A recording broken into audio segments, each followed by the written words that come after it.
every investor out there needs to be aware that this is happening. The dollar will slowly become the non-reserve currency of the world, and you will see the dollar lose power. Short NASDAQ, long gold. I'm agreeing with you. Bitcoin, next 6 months, I still think it's headed lower first, so I'll take short on the Bitcoin.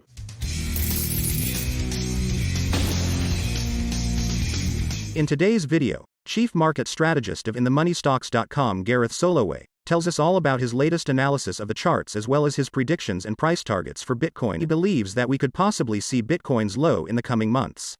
Soloway shares his opinion regarding high inflation rates, the stock market, the crypto market, and the Fed. Gareth, I know you're calling for a recession towards the end of the year, right?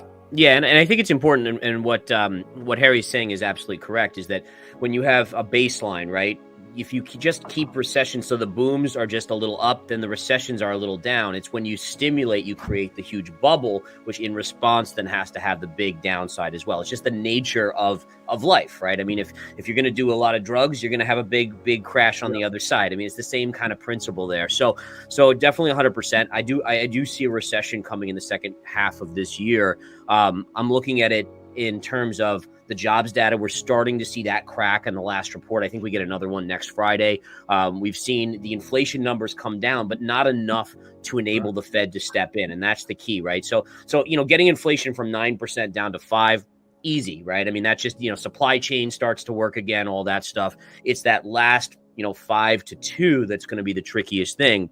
And I think that's where people in the market, for me, I look at the stock market. I'm slowly moving in more and more into the short side of the S&P and the NASDAQ. And that's purely from the aspect of investors are in this phase of saying, okay, the Fed will rescue us no matter what, because we've been conditioned just like an animal. The bell rings and you run to get the food. That's the way the market investors are.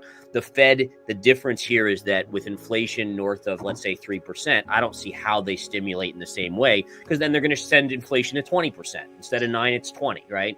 And so that's going to be a shock for the investing public when they finally realize the Fed can't bail them out. Now, it's not to say the Fed's not eventually going to come to the rescue. We know the Fed is notorious for moving goalposts. Eventually, 3% inflation will be fine. Eventually, 4%, and it'll just become the norm. So yeah, I think recession second half. I'm not predicting a depression at this point. I think that comes later in the decade with the 100-year cycle, just like COVID and the Spanish flu. But I think this is the beginning of that table setting for it. But I think it's important to kind of recognize who the Fed is. And again, it's important to recognize the Fed is supposed to be independent, but reality, they're affected. They're humans, right? They're going to be affected by political pressure. They're going to be affected by seeing people suffering, right? It's just human nature. Like when you have that ability, and unfortunately, this is the issue, and they need to be stronger and not do this. But when you have the ability to help people in the short term, it's hard to say, no, I can't do it. I have to watch you starve on the street instead of printing a lot of money so you can have money. But ultimately, that's going to be the downfall, is that you really need a body that doesn't care about that stuff, that has no influence, being influenced by other factors. The yuan is still actually pegged to the dollar. So, right. I mean, right, the yuan's not a floating currency. It's pegged to the dollar. So you may as well be trading in dollars, no? Gareth, am I seeing this right?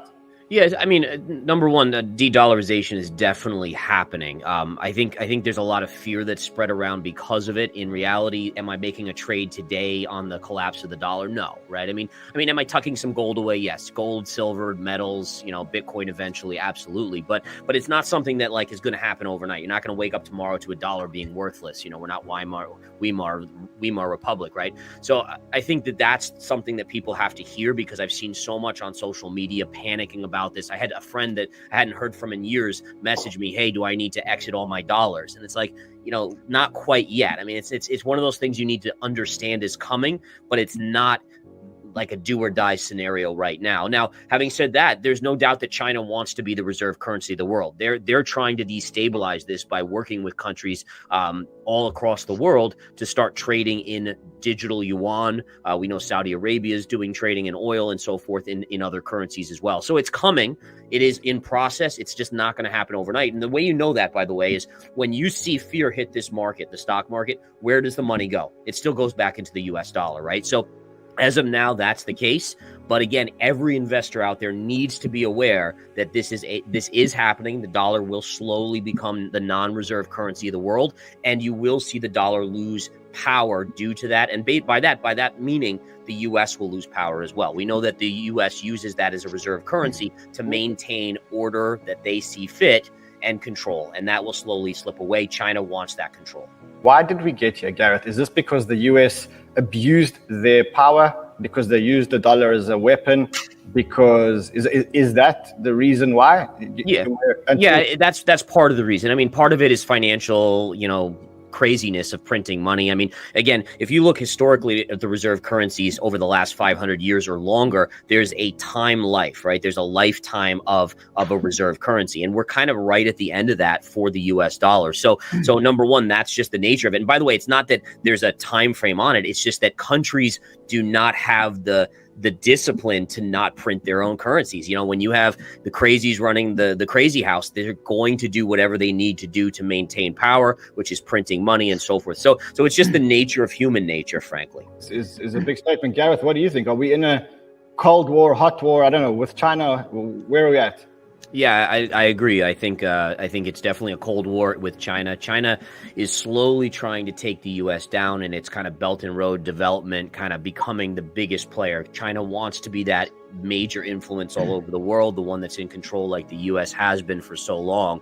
So I absolutely agree. I think this is just part of the plan for them. And do I think that they really care that much about Russia in terms of maybe supporting them? No, I don't think so. I think it's more in their bigger scheme of plan of what they're trying to achieve by destabilizing the U.S. and ultimately destabilizing the U.S. dollar. So it's all this kind of complex thing. I agree that ultimately you could be starting that hot war like we know is going on with Russia and Ukraine, and you have all these countries that they're into that war with just little bits, right? It's just a little bit of here, a little bit there, but it ultimately creates the potential for a world war type of situation. The terrain, I'm going to go and I'm going to say long NASDAQ, long Bitcoin, short US dollar, long gold. Those are my trades. I see Gareth smiling because Gareth, what are your trades here, sir? Next 3 to 6 months. I'll take the under on the NASDAQ. I say short NASDAQ, long gold. I'm agreeing with you. Bitcoin, next 6 months, I still think it's headed lower first, so I'll take short on the Bitcoin. So with silver, for me, it's a trickier trade. Gold's the pure play. Silver has industrial side to it, so if we do hit a recession, it's going to be a little trickier. Longer term, I think silver still goes up. It's just a trickier play in the near term. I would say short Apple, short Nvidia. I think, again, you're looking at a recession second half, and some of these valuations on some of these NASDAQ stocks have gotten ridiculous again. I would say short Pepe. I would say these crazy crap coins that are going right now is a huge concern for me. It's not a signal of a bottom. It's a signal of a top. So just people out there, be careful out there. There's a lot of crazy pump and dumps going on.